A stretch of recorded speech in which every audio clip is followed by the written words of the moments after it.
minutos, 20, media hora. Buenos días.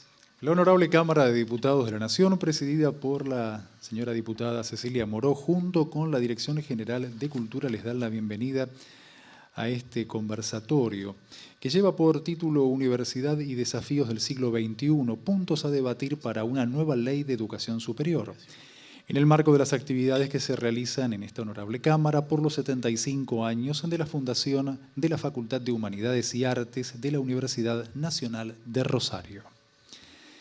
El presente conversatorio está organizado de manera conjunta por la Dirección General de Cultura de la Cámara de Diputados y la Facultad de Humanidades y Artes de la Universidad Nacional de Rosario.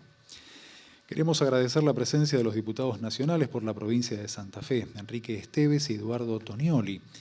Este último, diputado Tonioli, quien promovió los actos que se realizaron en la Honorable Cámara de Diputados de la Nación por los 75 años de la fundación de la Facultad de Humanidades y Artes de la Universidad Nacional de Rosario. También agradecer la presencia del decano de la Facultad de Humanidades y Artes de la Universidad Nacional de Rosario, el profesor Alejandro Vila, del ex rector de la Universidad Nacional de Rosario, Darío Mayorana, y del director de la Biblioteca de la Universidad Nacional de Rosario, Rubén Chababo.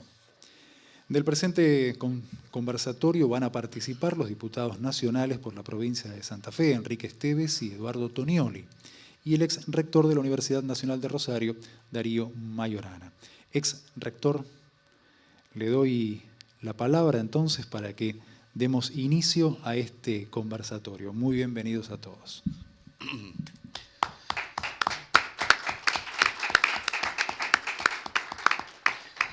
Bien, buenos días a todos, a todas. Tengo que agradecer especialmente a los diputados nacionales Enrique Esteves y Eduardo Tonioli, que además de ser diputados por la provincia de Santa Fe, son egresados de nuestra universidad, de la Universidad Nacional de Rosario. También tengo que excusar al diputado Mario Barletta, que estaba previsto que participara de este panel, pero bueno, por cuestiones de salud no ha podido estar con nosotros aquí. Y también agradecer a la diputada Mónica Fein, que, bueno, por cuestiones de agenda no pudo acompañarnos hoy.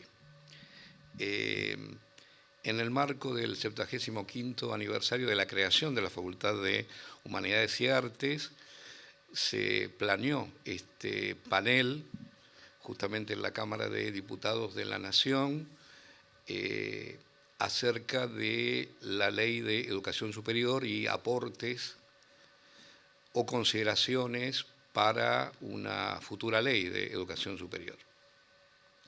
Justamente fue el 7 de agosto de 1995 que la Cámara de Diputados de la Nación aprobó el proyecto que venía de senadores, ya con media sanción, sin modificar una coma de lo que es actualmente la Ley 24.521, o también llamada LES o Ley de Educación Superior, bajo el gobierno del presidente Menem. Y desde ese momento hasta la fecha, varios presidentes han anunciado fundamentalmente en el discurso de apertura de las sesiones ordinarias la necesidad de modificar ese instrumento legal. Así que no es casual el hecho de que volvamos al auditorio de la Cámara que aprobó esa ley como para plantear un debate al respecto. Recordemos que esa ley fue aprobada siendo quizás la ley más resistida por el sistema universitario, después de varios meses de movilizaciones y de actos y de manifestaciones en contra. Fue aprobada como un proyecto del Ejecutivo Nacional por un gobierno que venía de una legitimación en las urnas y con una fuerte voluntad de aprobarla. Sin lugar a dudas, la Ley de Educación Superior ordenó el campo de la educación superior de una manera distinta al que existía en ese momento,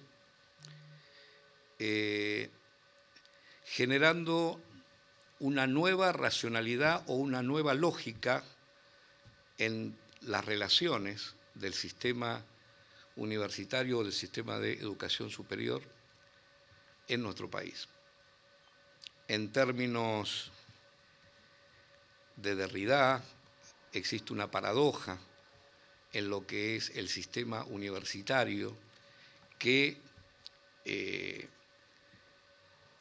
relaciona paradojalmente una realidad interna que tiene que ver con su ordenamiento en función de producir conocimiento, reproducirlo críticamente y también generar acciones que tienen que ver con la extensión, que tienen que ver con la cultura, que tienen que ver con la formación, la capacitación. Lo que tradicionalmente hemos entendido a partir de la reforma de 1918 como la autonomía.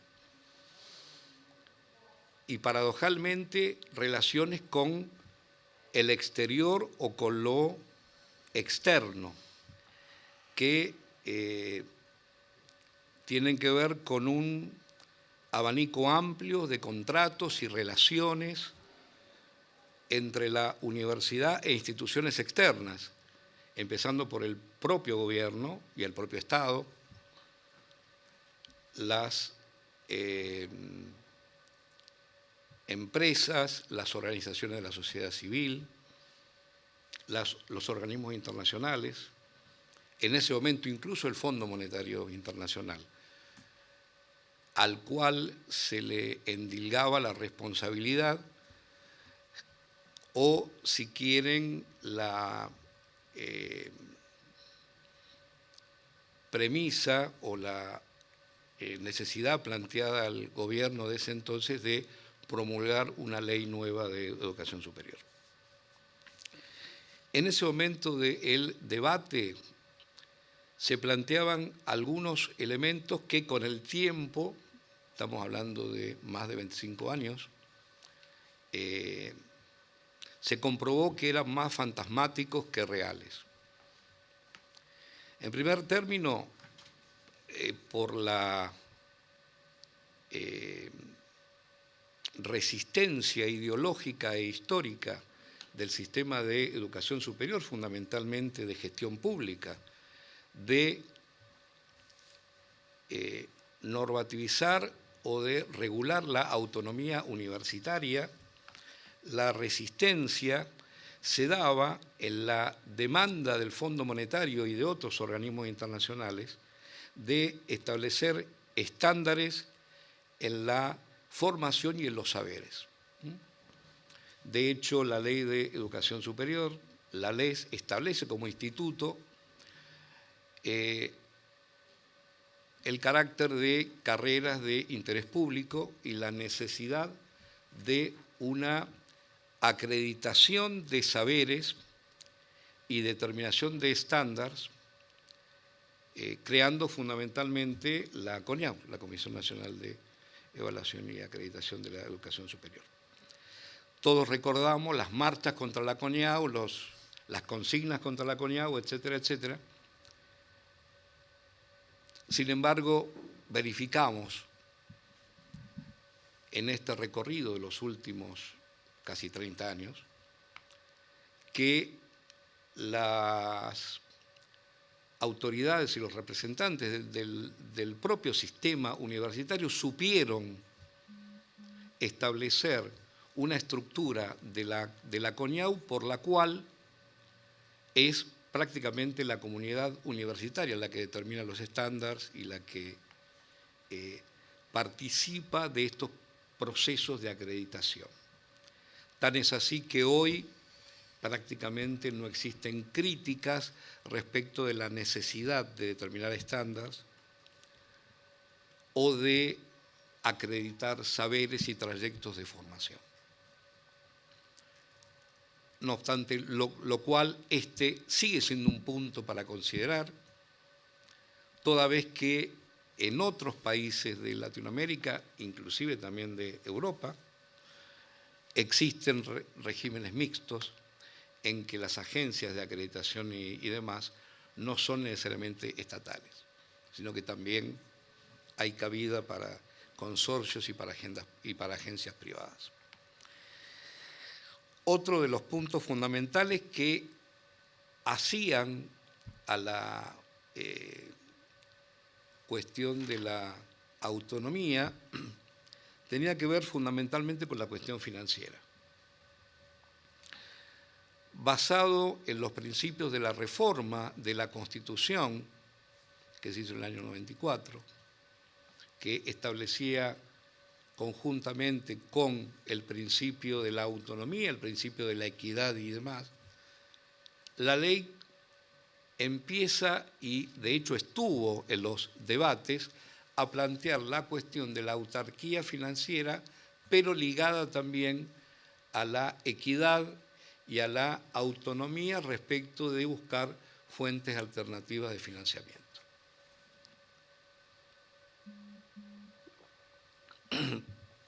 En ese momento, los que estaban en contra de la ley planteaban, quizás de una manera ingenua, que el objetivo fundamental era arancelar la educación superior. De hecho, aparece en varias intervenciones, de la intervención del senador Laferrer, de la Unión Cívica Radical, de la diputada Adriana Puigros, esa cuestión sobre el arancelamiento.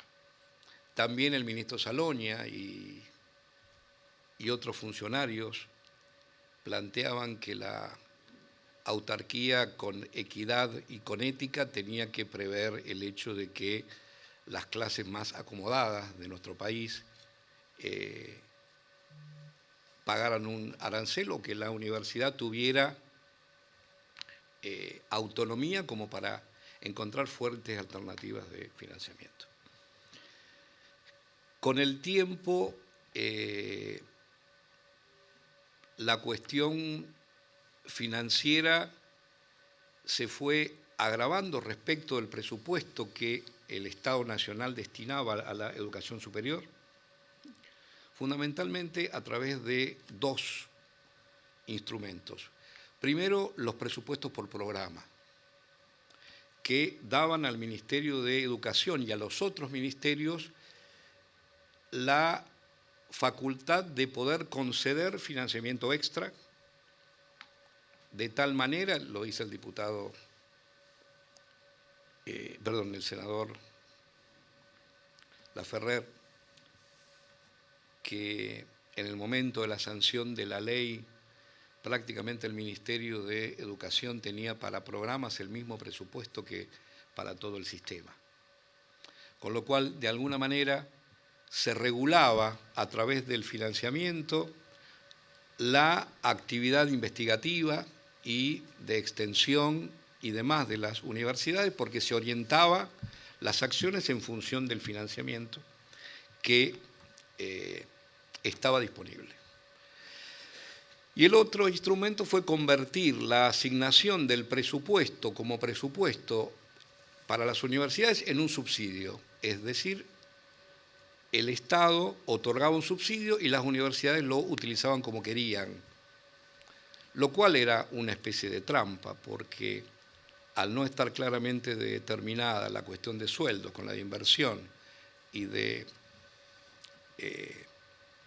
investigación y demás, el Estado se desentendía del sostenimiento de las funciones primarias o fundamentales de las universidades. Obviamente, hemos recorrido mucho camino y mucho tiempo. La cuestión del financiamiento todavía está por debatirse de la misma manera que la autonomía o la autarquía financiera. Algunas universidades avanzaron, por ejemplo, en la constitución de sociedades mixtas o de personas jurídicas distintas. leyes posteriores como las leyes de unidades de vinculación tecnológica permitieron la creación de fundaciones y de personas jurídicas que han planteado una cultura distinta del financiamiento, si bien lo que tiene que ver con el presupuesto fundamental todavía sigue siendo el que anualmente vota el Parlamento Nacional.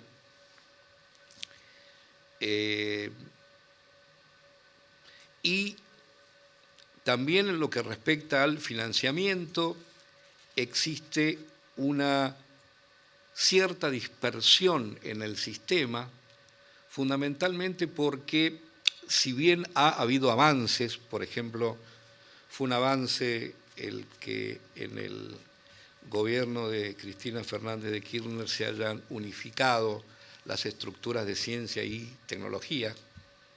No obstante, todavía en el Estado existen o el presupuesto de distintos organismos, Agencia, Ministerio de Ciencia y Técnica, CONICET, INTA, INTI y montones de agencias y de fundaciones, existen demasiados agujeros en el colador por el cual, por burocracia, por gastos administrativos, pero también por orientación a través del financiamiento y de la estructura de programas de acciones investigativas, existe mucha dispersión.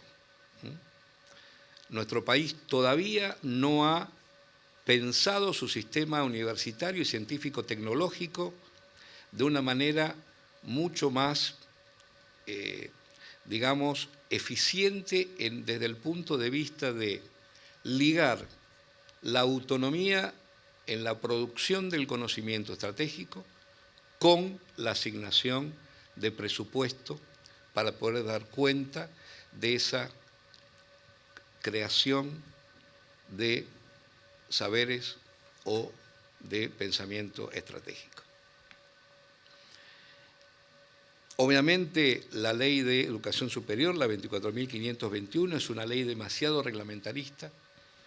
Muchos de los que debatían en ese momento decían que la ley tenía que tener 1 o 2 artículos nada más y dejar los estatutos de las universidades la potestad, es decir, a las propias universidades de dictar sus estatutos y que eso fuera ley. Hoy saben ustedes, eso no es posible y ya prácticamente ha sido aceptado por todo el sistema, el hecho de que es el Poder Ejecutivo Nacional el que a través del Ministerio de Educación visa los estatutos de las universidades. Pero también es cierto, y se ha demostrado fundamentalmente con los gobiernos que siguieron al gobierno del presidente Menem, que el sistema puede crecer, puede ser más eficiente cuando el Poder Ejecutivo no lo lleva a los estratos judiciales para intentar imponerle condiciones, como pasó durante el gobierno de Menem.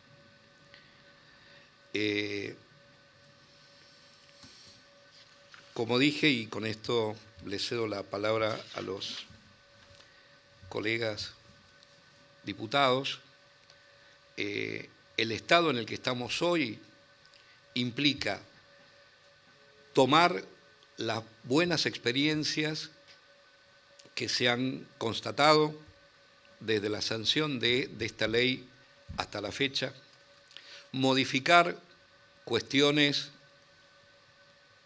que tenían que ver con una intervención del Poder Ejecutivo en las universidades y pensar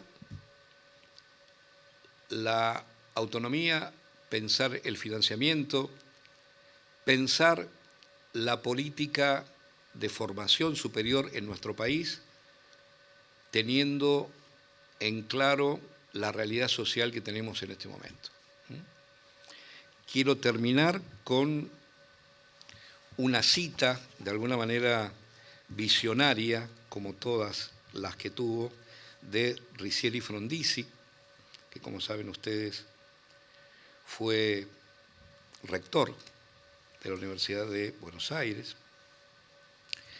En su texto del año 71, La universidad en un mundo de tensiones, voy a citar 2 párrafos sobre la autonomía. En la página 276 dice el autor: autonomía no es un término unívoco ni en el plano de la teoría educativa ni en el de la legislación. La autonomía se refiere a las relaciones de la universidad con el mundo externo y en particular con el gobierno. Y luego termina diciendo: en el orden jurídico, la autonomía consiste en la capacidad de darse su propia ley, regir su comportamiento por normas que la misma institución determina. Es evidente que la universidad no puede autoconcederse la autonomía. Lo común es que la establezca una ley del Congreso, esto es anterior a la reforma de la Constitución, y en pocos casos se origina en una disposición constitucional. Es a nuestro juicio el derecho de la universidad a regirse por las normas que ella misma se impone y a disponer de los fondos sin intervención extraña. Cita de la página 277. Bueno, muchas gracias y le cedemos la palabra a los colegas. Bueno, muchas gracias, señor decano de la facultad, señor ex decano y ex rector de mi querida Universidad Nacional de Rosario. La verdad que para mí es un gusto, un placer poder participar de esta instancia en un nuevo aniversario de la Facultad de Humanidades y Artes. La verdad es que, primero voy a hacer una aclaración, no soy egresado formalmente, todavía podríamos decir, de la Universidad Nacional de Rosario, pero sí un defensor y un militante también de las causas reformistas, y creo que también intentar en este marco establecer algunas ideas que son importantes para no dejar este debate en la historia, porque como bien vos decías, Darío, lamentablemente pasaron los años y seguimos con una ley que se dio en un determinado contexto, pero que está claro que no mira al futuro, ni tampoco tiene, digamos, herramientas como para poder abordar un presente que es muy complicado en nuestro país, y que algunos entendemos que el rol de la universidad pública también tiene que ser el de dar respuestas e imaginar soluciones a los problemas de todos los tiempos, ¿no?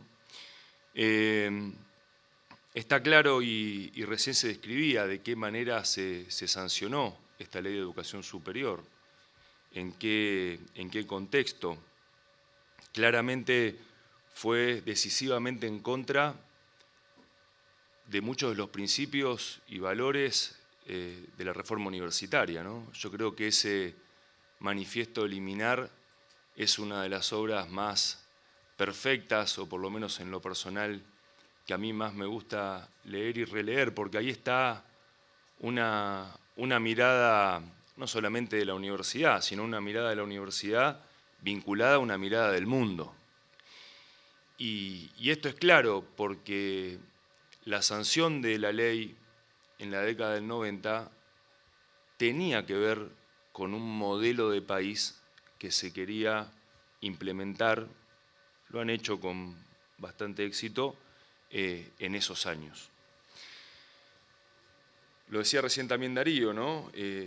La agenda internacional para la modernización de los sistemas educativos superiores, que eran promovidas por instancias de crédito internacional como el Fondo, sin duda la Argentina la cumplió los deberes que se planteaban en aquellos años. Esta idea de que la dinámica del mercado venía a resolver, a modernizar y a superar la crisis en la cual lógicamente existía, de una dinámica del Estado, de una presencia del Estado y en particular en este caso de la educación superior, pero enfocándonos en las universidades nacionales. ¿Cómo se llevó adelante esto? Bueno, con las premisas que establece esta ley, ¿no? Con criterios de evaluación, de acreditación, con fuentes alternativas de financiamiento. Se criticaron muchos puntos, quizá los más llamativos en aquellos años que eran cuestionados tenían que ver con esta idea de mecanismos de mercados, por ejemplo, en la distribución del aporte del Estado, planteando como criterios, teniendo en cuenta especialmente indicadores de eficiencia y de equidad, que esto fue una de las cosas que se modificó en el año 2015. Esta idea y mirada de becas y créditos y otras formas de apoyo económico y social, que tenían la mirada puesta en también reducir quizá el impacto de una idea que había, porque dejaba claramente abierta la puerta al arancelamiento de la educación superior. La autonomía universitaria, como bien también recién lo decías, ¿no? En varios artículos se ve claramente limitada y esta ley manifestaba, digamos, o le daba al Ministerio de Educación la potestad, en algunos casos, de fijar cuestiones como, por ejemplo, la carga horaria de algunas carreras, contenidos curriculares específicos. El proceso claramente de evaluación externa, como es la CONEAU, también en su composición tiene una diminuta participación de representantes de las universidades nacionales. ¿Y por qué, en este caso, quiero decir, ¿no? ¿Por qué es importante que sea la mirada de la educación pública la que tenga un peso mayor, sin desconocer la realidad del sistema privado? Porque esa educación pública es la que garantiza un rumbo, es la que garantiza una brújula en cuanto a, como sociedad, cuáles son los derechos que queremos efectivamente garantizar. Y la educación, ustedes saben que es uno de los motores de transformación más importante, y la educación es un derecho. Entonces, dejar librado en términos de criterio a que la posibilidad de garantizar ese derecho tenga que ver con la posibilidad de pagar, no es un criterio que nosotros como sociedad, o al menos desde nuestra mirada, queremos que tenga una incidencia mayor, ¿no? Entonces, en este sentido, creo que darle mayor fuerza a la mirada de las universidades nacionales y de la educación pública es central. Algunas cuestiones también que tienen que ver con la cuestión presupuestaria. Le delegaron a las universidades nacionales todo lo relativo al régimen salarial y a la administración del personal. Esto también generó conflictos en el seno de las universidades nacionales, sin que cada universidad tuviera ni siquiera las herramientas suficientes como para poder dar respuesta a muchos de estos reclamos lógicos, de tensiones lógicas en la discusión salarial, pero esto generó también, de alguna manera, una fragmentación, por ejemplo, en los salarios docentes. Por otra parte, lo decía también recién Darío, ¿no? Esta ley fue una de las tantas leyes, como pasa, es algo que yo manifiesto bastante, ¿no? Nosotros en este Parlamento se sancionan leyes que muchas veces después no se pueden llevar a la práctica. Y no necesariamente por buena o por mala voluntad, sino porque muchas veces tienen poco que ver con la realidad que está por fuera de esta ciudad de Buenos Aires, o con la realidad que tiene el propio Estado estructuralmente para poder hacer realidad lo que plantean las leyes, ¿no? Son, en algunos casos, expresiones de buenos deseos, pero que en la práctica, importantes, ¿no? Porque claramente sancionamos cosas que son muy importantes, pero como siempre se dice, del dicho al hecho hay un trecho, y ese trecho es el que cada vez es más largo, y esa distancia entre lo que establece una ley y la realidad es cada vez más larga, y eso es un problema, ¿no? Esta fue también una ley que se generó totalmente a espaldas de los protagonistas universitarios. No hubo una participación real de los actores de las universidades. Y fue una ley que tampoco se pudo aplicar como se pensaba originariamente en el máximo de sus objetivos, fundamentalmente por dos cuestiones, ¿no? Por un lado, por la resistencia, la movilización de los distintos actores universitarios, y por otro lado también por la forma en la cual se gobiernan nuestras universidades, que tienen que ver con el cogobierno, y que eso también puso, digamos, un límite a la aplicación de todo lo que manifestaba, desde nuestro punto de vista, en contra de lo que pensamos, pero que manifestaba esta ley de educación superior. Bueno, también recién lo decía Darío, es una ley que quedó en el tiempo, que pasaron los gobiernos. Yo recuerdo en el año 2008 la expresidenta Cristina Fernández había manifestado la necesidad de empezar a discutir una nueva ley de educación superior. Yo recuerdo que en ese año era presidente del centro de estudiantes de mi facultad, de la Facultad de Derecho, y participamos de audiencias públicas que se hicieron en rectorado en aquel entonces. Creo que Adriana Puigros era quien las promovía y la verdad es que fue un proceso interesante, pero que quedó en la nada, ¿no? Ni siquiera nunca pudimos tener acceso a algunas cosas, pero no sistematizado como hubiera sido conveniente para tener una real dimensión de qué es lo que se escuchó, qué es lo que se planteó en esas audiencias públicas. La reforma que se hizo en el 2015 fue una reforma, digamos,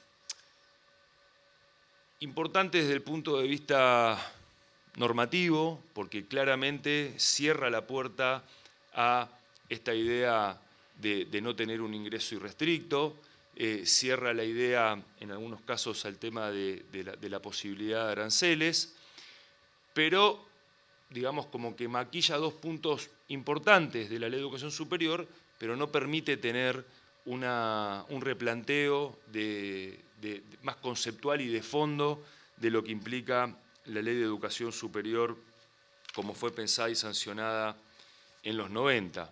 En la actualidad el presidente Fernández ha manifestado también en una de las aperturas de sesiones, creo que en el año 2020, la necesidad de impulsar un debate para tener una nueva ley de educación superior en nuestro país. Bueno, es un tema que todavía sigue pendiente.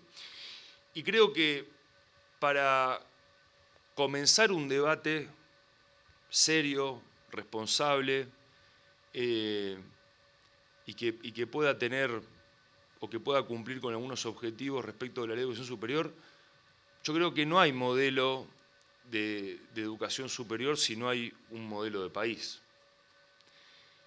Digamos, la razón de ser desde nuestro punto de vista de la universidad, de la educación superior, particularmente de la universidad pública, tiene un sentido cuando acompaña y trabaja por un proyecto de país, como se impulsó en aquel momento en los 90, que había un proyecto de país, que no lo compartíamos, que lo discutíamos, que lo combatíamos, pero que efectivamente intentaba ver una relación entre la ley de educación superior y lo que se pensaba en ese momento.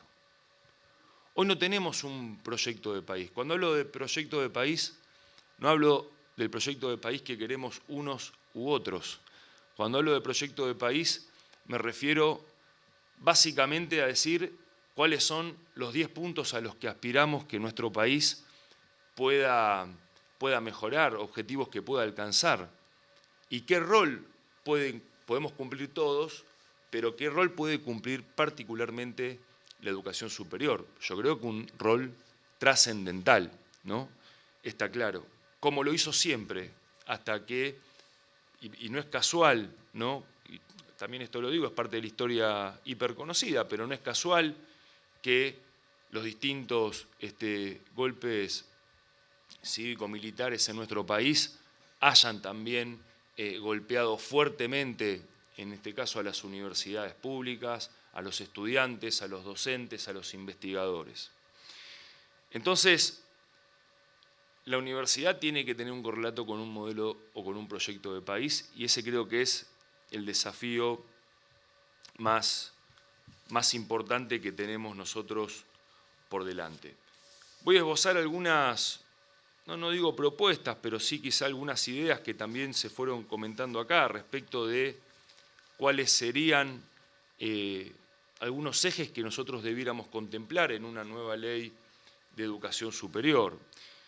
Creo que es necesario tener lineamientos comunes, lógicamente, a todo el sistema de educación superior. Creo que es importante reafirmar el carácter público de la educación en este nivel y la responsabilidad que le cabe al Estado en la garantía de igualdad de oportunidades. Esto es algo que hoy no se da. Nadie dice que esto sea algo sencillo, ni que con esto reconocido específicamente en una ley con algunas herramientas concretas pueda transformarse de un día para otro, pero es un tema que nosotros no podemos dejar de mirar, que tiene que ver con garantizar igualdad de oportunidades que cada vez son de más difícil aplicación. Esto está vinculado directamente al financiamiento, lógicamente, de las universidades nacionales, al control también de las universidades privadas, a transparentar todos estos procesos, también la coordinación que tiende a revertir la fragmentación que existe y que promueva también niveles de homogeneidad, digamos, en la calidad educativa. Vuelvo a repetir esta idea, las universidades nacionales desde nuestra óptica constituyen la columna vertebral del sistema de educación superior.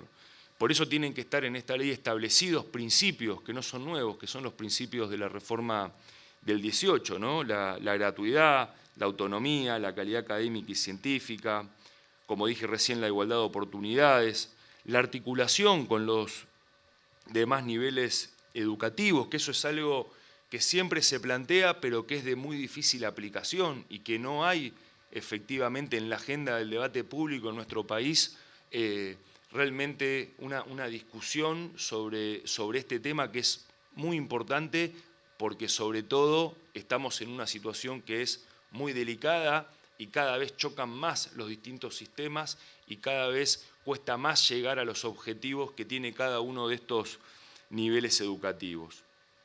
También lógicamente que la articulación hacia el interior del nivel de educación superior, bueno, la vinculación con el medio y una mirada de una formación integral, ¿no? Porque también esto es parte de algunas discusiones que tienen que ver con algunas cuestiones más conceptuales, pero que hacen a que si nosotros formamos profesionales únicamente para que vayan a encajar, digamos, en un modelo productivo económico, o si estamos formando personas que van a tener aptitudes profesionales para desempeñar, obviamente, un trabajo. Son concepciones distintas, ¿no? Y que creo que es parte también del debate de fondo. Bueno, la autonomía y el cogobierno. La autonomía está establecida en la Constitución Nacional. Esto fue establecido en la reforma del 94, la autonomía y la autarquía, que eso es algo que la ley actual, como manifesté, choca en varios de sus aspectos. El cogobierno, bueno, para mí el cogobierno es el correlato de la autonomía, ¿no? Y en ese sentido, creo que sí, la ley de educación superior debe ser, digamos, no extremadamente reglamentarista, sino plantear algunas ideas genéricas, pero que son las propias universidades las que tienen que darse o que tienen que tomar esas definiciones. Sí creo que el cogobierno tiene que ser un cogobierno cuatripartito, y esto es algo que se ha planteado, y que también tiene que existir, no voy a dejar de manifestar ese reclamo estudiantil, de una participación paritaria entre docentes y estudiantes. Otro de los elementos a tener en cuenta, la gratuidad y el ingreso irrestricto, pero el acceso y la permanencia también, ¿no? Cómo nosotros, en la situación en la que estamos viviendo, me refiero a la crisis obviamente económica, social, que es una crisis integral, ¿no? No nueva, de muchos años, pero que viene acumulándose y haciéndose una crisis medio permanente y difícil de resolver. Bueno, los números se ven, y esto es algo que tenemos que claramente también poder estudiarlo, porque, vuelvo a repetir, nosotros bregamos por el ingreso y por la permanencia, pero no es sencillo garantizar esa permanencia con la realidad que vive hoy nuestro país. Y también tratar de salir de esa falsa dicotomía o de ese falso dilema entre la calidad educativa y la cantidad de estudiantes en el seno de la universidad. Creo que nosotros tenemos que buscarle una respuesta a esto, pero que tienda no a nivelar para abajo, sino que tienda a garantizar efectivamente una calidad educativa que creo que es viable, que no es un imposible, y que aparte creo que si bien puede implicar un esfuerzo muy importante por parte, lógicamente, del Estado, es un esfuerzo que vale la pena, porque ese esfuerzo trae frutos y respuestas, entendemos, a muchas de las cosas que permanentemente discutimos en la Argentina. Algunas cuestiones vinculadas al financiamiento estatal. Yo digo, la importancia de establecer, ¿no?, la participación, primero que se incremente, ¿no?, la participación porcentual del presupuesto de las universidades nacionales en el PBI, tener en cuenta que el financiamiento estatal hoy representa alrededor del 95-97% de lo que es los fondos con los que cuentan las universidades, y que entre el 75 y el 80% depende de la universidad, pero que se va fundamentalmente en pago de personal, ¿no? Es decir, en sueldos. En algunas universidades creo que este porcentaje incluso es mayor. Y en esto se debe establecer con claridad, ¿no?, que es una responsabilidad indelegable del Estado el financiamiento, y que no puede ser nunca inferior, digamos, al año anterior. Por último, sí creo que quienes creemos en el caso de las universidades públicas, pero en el sistema en general, tenemos una responsabilidad que tiene que ver también con la necesidad de rendir cuentas, de establecer controles y de la transparencia en el manejo de los presupuestos educativos. No solamente lo digo desde el punto de vista de la transparencia en términos de no corrupción, lo digo de la transparencia en el sentido de poder tener acceso a esa información, de que esa información nos pueda servir a nosotros para analizar esa realidad y para ver cómo podemos mejorar, ahí sí, desde una mirada de eficiencia, pero desde el punto de vista de estos objetivos, ¿no?, manejar un presupuesto, y cómo ahí también podemos reclamar más presupuesto con objetivos concretos y claros. Y después, claramente, la universidad hoy tiene que tener, de alguna manera, porque siempre lo tuvo, una mirada de lo que está pasando en la actualidad, ¿no? Y yo creo que claramente hay movimientos sociales que han avanzado, como por ejemplo el movimiento de mujeres, el feminismo. Hay situaciones que en el mundo y en nuestro país también estamos viviendo que tienen que ver con la necesidad imperiosa de trabajar para cuidar el ambiente, y en eso no pueden estar ausentes nuestras universidades. Yo voy a específicamente, bueno, algo también que decía al principio, ¿no? Tener esta idea de que no estamos formando a profesionales, sino que estamos formando a personas que van a tener una profesión. Y esta mirada integral creo que es importante, porque es también tener una perspectiva de la sociedad, del país, y que es el rol que tiene que tener la educación en el marco de un proyecto de país, como lo decía también hace un momento. Entonces, nosotros creo que tenemos que generar una nueva una nueva huella para discutir estos temas, para debatirlos.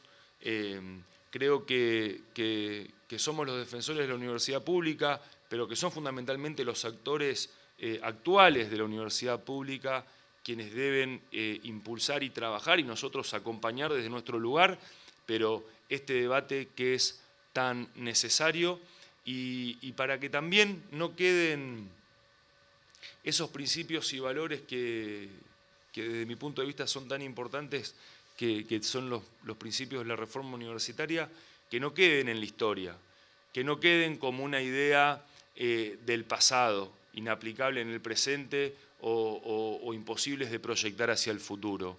Que ahí estuvo el secreto de lo que fue la Universidad Pública Argentina, que ahí en esa Universidad Pública Argentina tuvo las respuestas y los resultados que muchos anhelan y que se han buscado por distintos caminos y no se han conseguido. Entonces, me parece que es importante que podamos restablecer esta idea y tomando esos principios y esos valores, poder constituir una ley que acompañe, como decía hace un momento, también a un proyecto de país que debemos determinar. Así que muchísimas gracias por la invitación a participar de este panel. Como dije al principio, para mí es un placer, un gusto y bueno, espero que podamos, al menos en nuestros mandatos, vos tenés algún tiempito más, Edu, pero que esto se pueda al menos comenzar a debatir. Muchas gracias.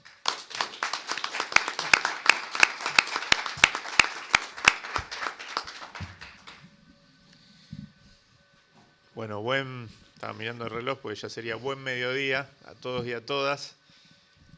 Bueno, en primer lugar agradecer a la Facultad de Humanidades y Artes, facultad de la que orgullosamente soy docente sin haber sido estudiante en esa facultad. Soy trasplantado desde la Siberia a Humanidades. Agradecerle estas jornadas que están haciendo aquí en el Congreso de la Nación y que la verdad que son muy productivas, ¿no? Este intercambio, porque además uno aprende. Aprendí, por ejemplo, el día que se inauguró la muestra, que está hasta el 31, en el hall del anexo y en el entrepiso del anexo. El día que se inauguró aprendí, por ejemplo, que nuestra facultad, la Facultad de Humanidades y Artes, antes Filosofía y Letras, nació de una ley. La verdad que no lo sabía, ¿no? Comúnmente las universidades nacen de leyes nacionales y son las mismas universidades a través de sus órganos de gobierno las que crean los distintos institutos, etc. En este caso se trata de una facultad creada por ley. También aprendí en las últimas semanas y a partir de una investigación que se está haciendo con motivo de esto, por ejemplo, que la Facultad de Humanidades y Artes, en ese momento, como dije antes, Filosofía y Letras, fue la primera del país en tener una decana mujer.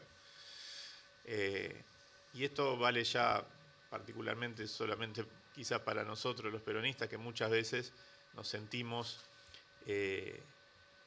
no sé si ajenos, ¿no? Pero tenemos alguna distancia con la historia de la universidad, más allá de que somos muchos los que hemos pasado por la universidad y somos muchos los que somos docentes y participamos, en algunos casos, de la gestión de la universidad, etcétera. Pero digo, esa primera decana tiene que ver con la historia del peronismo, lo desconocíamos, en este caso los peronistas de Rosario, y también con la fundación por ley de la facultad, ¿no? Así que eso también es bueno para romper barreras y derribar prejuicios muchas veces existentes, ¿no? También hay que decir que el hecho de que ninguno, o por lo menos nosotros, o muchos de los que estamos acá, supiéramos eso, tiene que ver también con situaciones que ha vivido la Argentina, nuestra patria.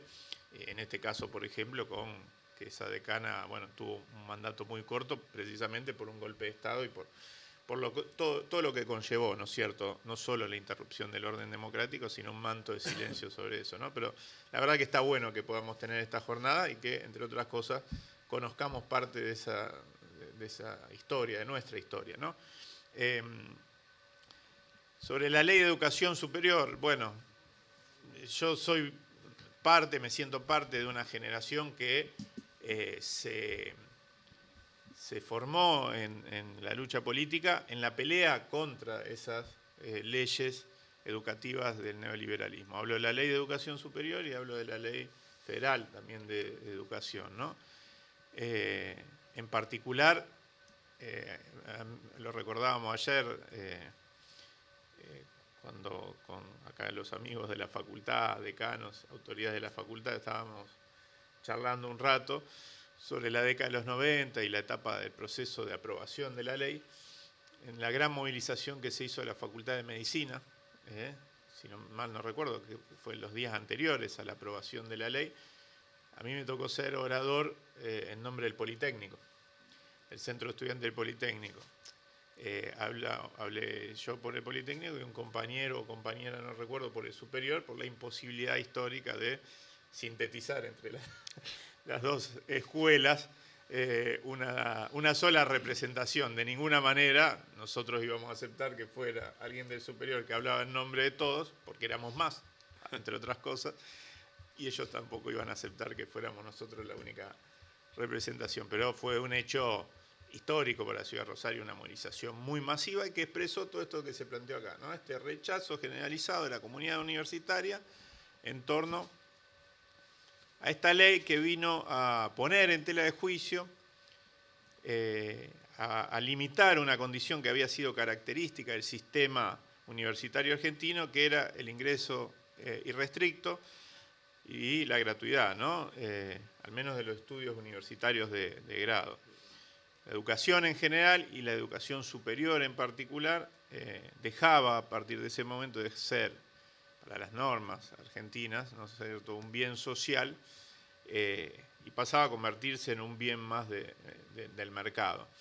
En un discurso muy instalado por ese momento, ¿no?, siguiendo las recomendaciones del Banco Mundial, como también se dijo acá, se sostenía que, dado que a la universidad llegaban exclusivamente los pudientes, los ricos, los sectores más acomodados, era injusto que los pobres pagaran con sus impuestos esa educación que era para pocos. Digo que es un discurso no privativo de ese momento, pero es un discurso, es una afirmación profundamente perversa, porque bajo una pátina de aparente preocupación por los fondos públicos, por la situación de los sectores populares, siempre esconde una intención de abonar a una lógica de reproducción y, por qué no, de profundización de esas desigualdades existentes, que se usan como excusa, ¿no es cierto?, para avanzar en ese sentido. Pero también hay que decir que, sin embargo, se fundaba, y se funda, porque son discursos que siguen circulando, y no solamente en boca de mi vecina, doña Rosa, para usar un término muy en boga en ese momento, sino de algún sector de la dirigencia política, empresarial, etcétera, pero se fundaba y se funda sobre la evidencia de la existencia de esas desigualdades, ¿no? Quiero decir que es un discurso que reaparece cuando se quiere muchas veces impugnar políticas de democratización en el acceso a la educación superior con el objetivo de limitarlas, ¿no?, cuando estas políticas existen y se desarrollan. Tomo una cita: los pobres no llegan a la universidad, dijo hace un tiempo la que entonces gobernadora de la provincia de Buenos Aires, María Eugenia Vidal, para cuestionar, en ese caso, las nuevas universidades, ¿no?, la creación de nuevas universidades, en particular en el conurbano.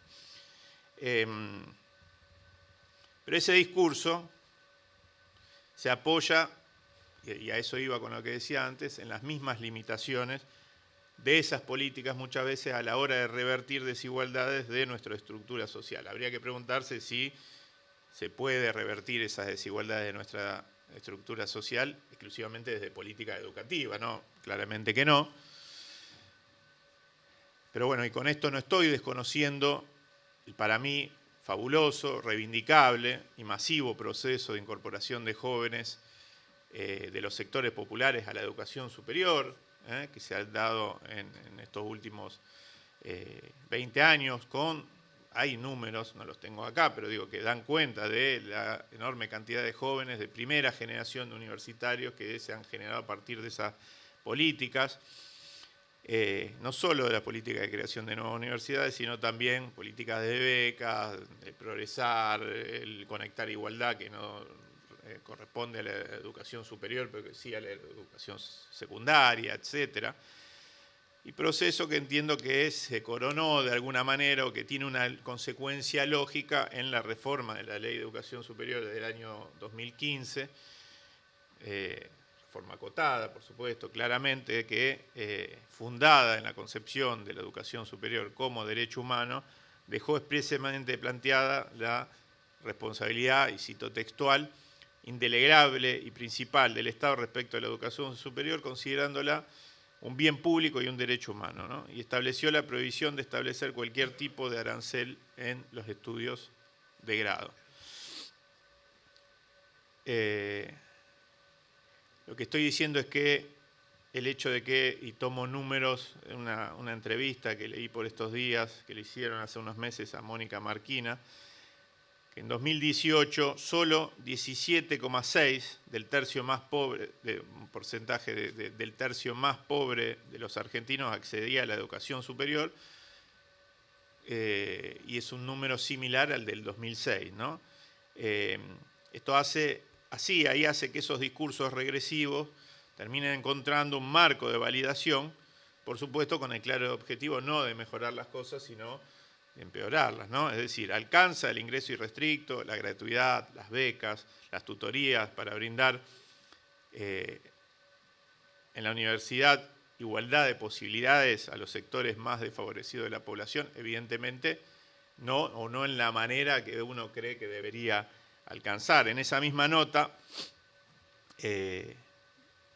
decía otro número que aparecía, es que la Argentina solo pudo elevar del 46,6% al 55,3% la proporción de chicos, de jóvenes, hombres y mujeres, del tercio más pobre que termina el nivel secundario, ¿no? Y a partir de eso, Mónica Marquina de alguna manera instalaba la idea de que una política educativa democratizadora requiere, bueno, algo decía Enrique de eso también, mirar en conjunto los niveles secundarios y universitario, cosa que está bien, ¿no?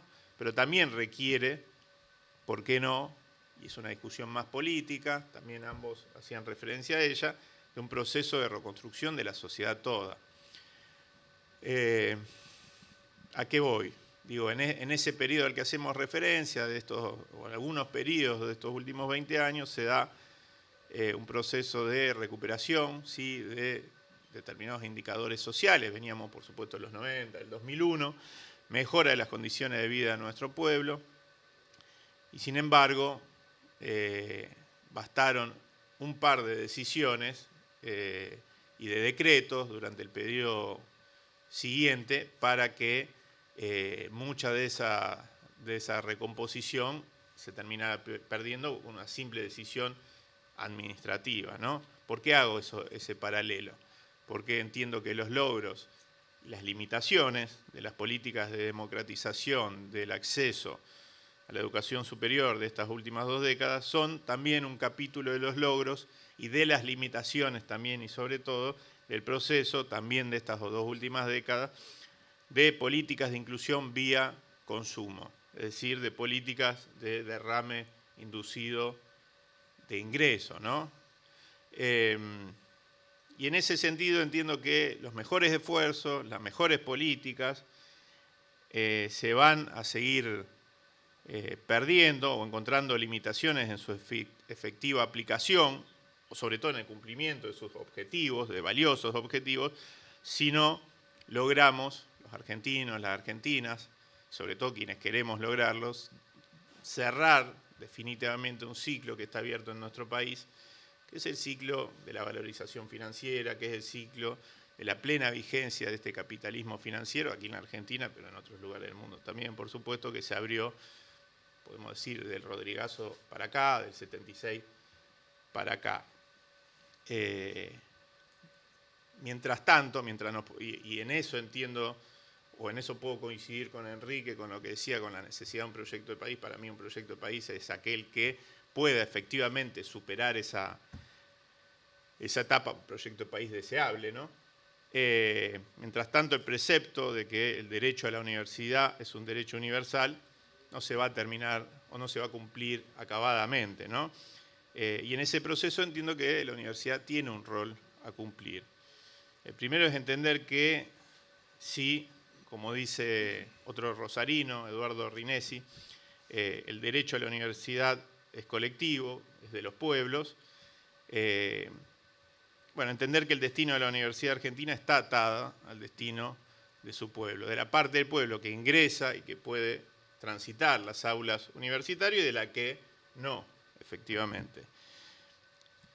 Y que sus prácticas, su desarrollo, sus objetivos, sus misiones tienen que estar, tienen que ser contestes con esto, ¿no? Con esta idea.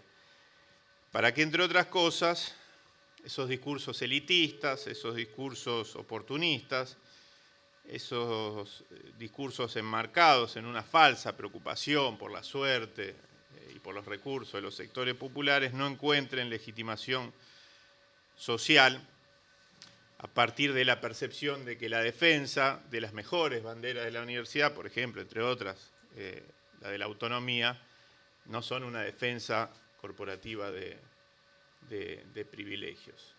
Entiendo que esto es parte de los debates necesarios afuera de la universidad, adentro de la universidad, en la sociedad, en este Congreso de la Nación, para que efectivamente, como decía antes, las mejores políticas y las mejores intenciones no queden en saco roto. Muchas gracias.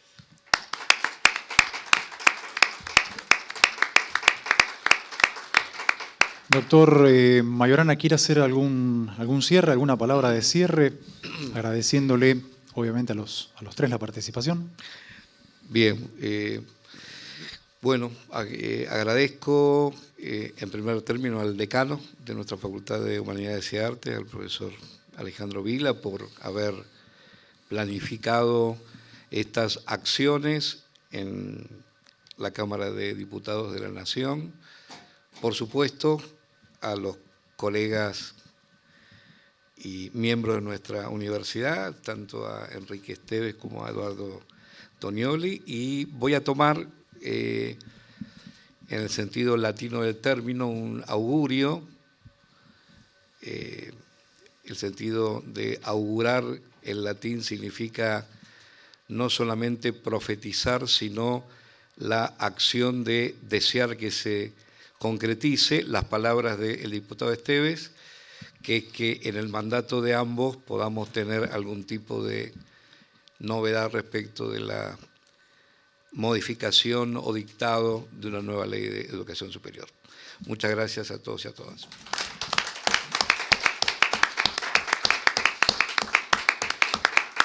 El agradecimiento a los tres. ¿Puedo pedirles, diputados, que nos acompañen para cerrar este conversatorio con una donación de libros que se va a hacer? A continuación se realizará una donación de una serie de libros que el sello editorial de la Universidad de Rosario compiló con motivo del centenario de la Reforma Universitaria. En este caso, invitamos al director de la Biblioteca de la Universidad Nacional de Rosario, Rubén Chababo, a subir al escenario. Por favor, Rubén, adelante. Quiero que lo acompañe, sí, por favor, diputado, lo acompañe, en este caso, el decano Alejandro Vila. Disculpe, decano, que estaba justo sacando una foto, y también el doctor Mayorana.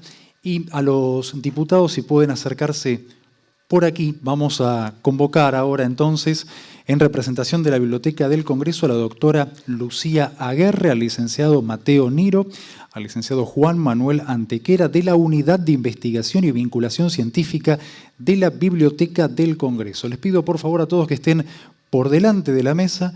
Entonces los representantes de la biblioteca junto con los diputados van a recibir la colección de parte del director de la Biblioteca de la Universidad Nacional de Rosario, Rubén Chababo.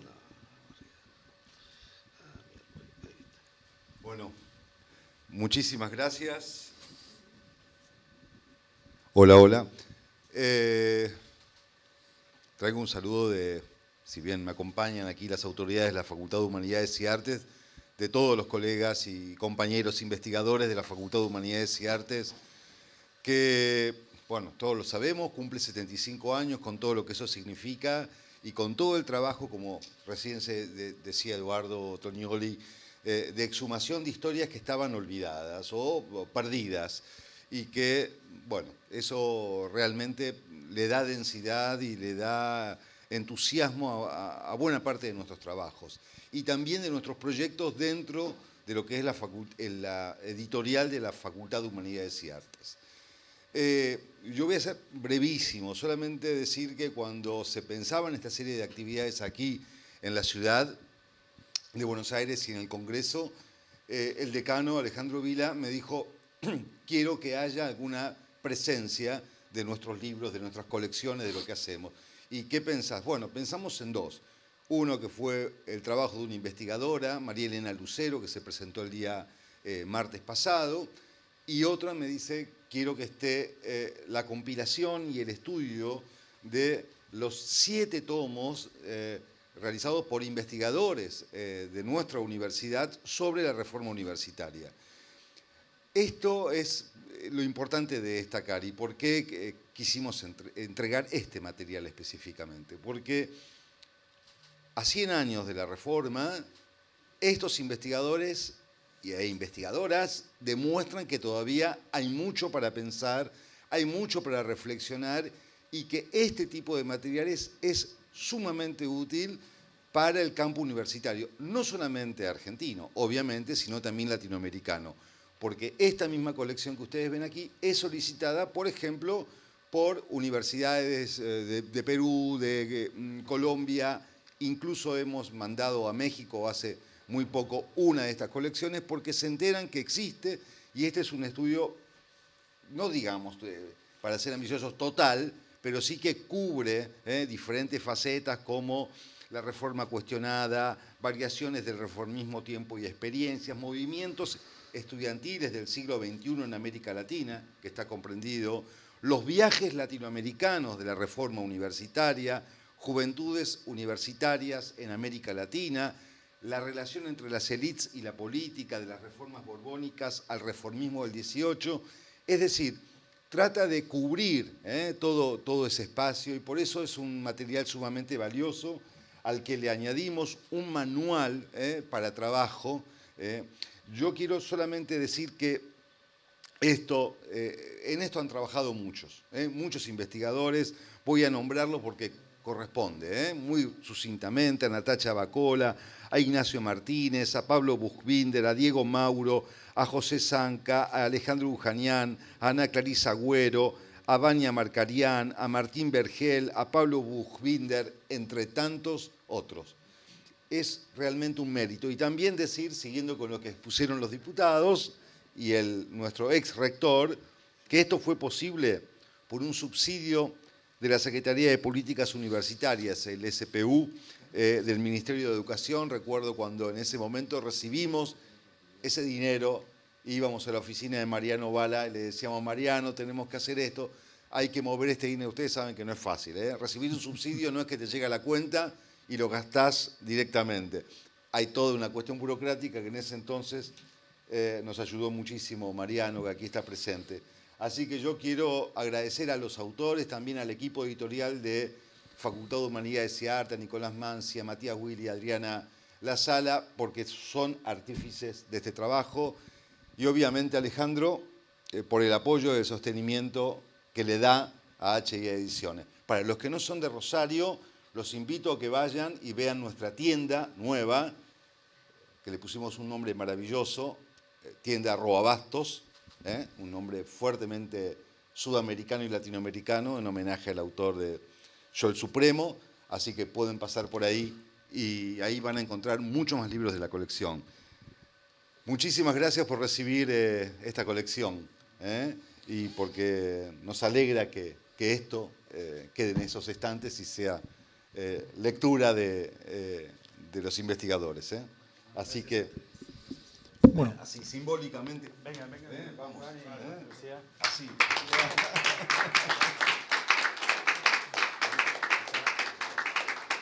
invitamos a algún representante de la Biblioteca del Congreso para agradecer, hacer uso de la palabra.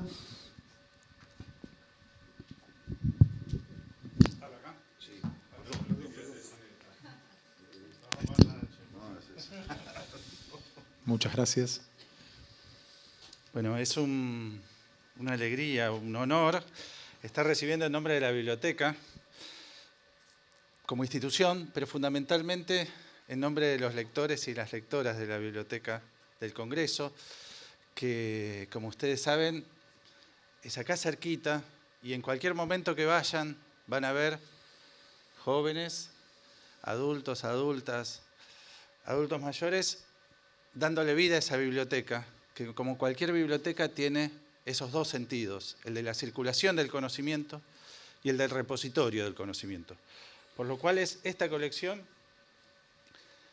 sobre la reforma no solo va a ocupar un estante en la memoria institucional de nuestro país, que es lo que representa la Biblioteca del Congreso, sino también esa posibilidad de que vaya mano en mano, que es el objetivo último de ese dispositivo tecnológico llamado libro. Eso lo hacemos en nombre de Juan Manuel, que está acá, de Lucía Guerre, de mí, de todos los que formamos parte de la biblioteca, de su director Alejandro Santa. Y también queríamos contarles que nosotros formamos parte de un espacio dentro de la biblioteca, que es un espacio nuevo en una institución señera, que tiene que ver con otro de los objetivos institucionales, de los lugares ligados al conocimiento, que es la generación de conocimiento. Entonces, desde hace poquitos meses se conformó esta unidad de investigación y vinculación científica de la Biblioteca del Congreso de la Nación, que nosotros representamos, Juan Manuel, Lucía, Alejandro y todos los que formamos parte de la biblioteca, e invitarlos a la Universidad Nacional de Rosario a formar parte de esta novedad ligada a la investigación científica y a la vinculación científica. Y también a los representantes del pueblo, que significan diputados y diputadas que conforman el Congreso de la Nación, porque uno de los objetivos fundamentales que tiene esta unidad de vinculación científica y que tiene la Biblioteca del Congreso es ligar el conocimiento y las políticas públicas con el objetivo único de mejorar la vida de las personas que forman nuestra patria. ¿Sí?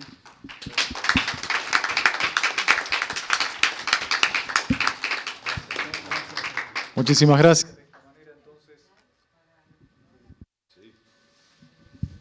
¿Estoy? Les pido por favor que se ubiquen, podemos mostrar los libros. Tomamos una foto. El agradecimiento entonces al director de la Biblioteca de la Universidad Nacional de Rosario, Rubén Chababo, también al decano Alejandro Vila, al doctor Darío Mayorana, a los diputados Enrique Esteves y Eduardo Toñoli. Muchísimas gracias a los representantes también de la biblioteca, en este caso de la Unidad de Investigación y Vinculación Científica de la Biblioteca del Congreso, la doctora Lucía Guerre, el licenciado Mateo Niro y el licenciado Juan Manuel Antequera.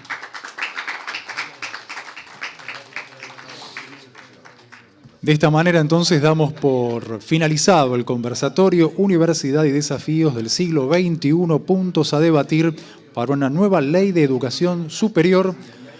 A todos los presentes, muchas gracias. Los invitamos a participar desde las 16 del conversatorio en lugar de la universidad en los estudios literarios sexogenéricos. Hasta entonces, muchísimas gracias. Que tengan una muy buena tarde.